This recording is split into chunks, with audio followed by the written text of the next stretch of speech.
नमस्कार, मी ॲडव्होकेट विशाल मोहिते, जिल्हाध्यक्ष भाजपा किसान मोर्चा। दिव्यांग प्रमाणपत्र UDID कार्ड याचा घोळ बऱ्याच ठिकाणी चालू आहे। आमच्याही वांगी गावामध्ये बरेच दिव्यांग लाभार्थी आहेत, पण जे खरे प्रामाणिक लाभार्थी आहेत त्यांना बऱ्याच सुविधा मिळत नाही।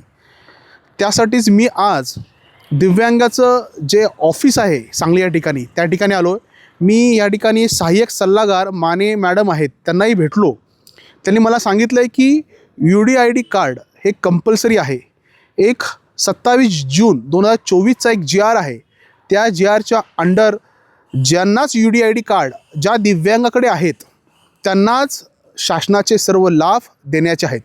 जो बऱ्याच ग्रामपंचायतीमध्ये 5% निधी दिव्यांगांना वितरित करण्याचा विषय जो चालू आहे, त्या संदर्भात तो GR फारच उपयोगी आहे।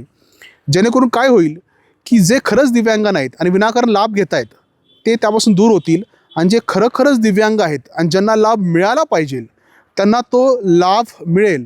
त्यासाठी 27 जून 2024चा महत्त्वपूर्ण शासन निर्णय आहे। मला वाटतं तो आपण इम्प्लिमेंट केला पाहिजे। मी सर्व ग्रामपंचायत असतील सर्वांना विनंती करतो, तो शासन निर्णय मी टाकेनच, परंतु जे खरे दिव्यांग आहेत, जे खरे लाभधारक आहेत त्यांना जास्तीत जास्त निधी मिळेल। आता मला वाटतं की सेंटर असेल, स्टेट गव्हर्नमेंट असेल, तेही काही ठराविक निधी दिव्यांगांना खर्च करतायत।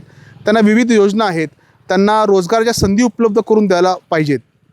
पण हे कोणाला दिले पाहिजेत आणि कोणाला देणार आहेत? जर ज्यांच्याकडे UDID कार्ड आहेत त्यांनाच। इतर दिव्यांगांनी त्याचा लाभ घेऊ नये, अन्यथा फौजदारी स्वरूपाचे गुन्हे त्यामध्ये दाखल होतील।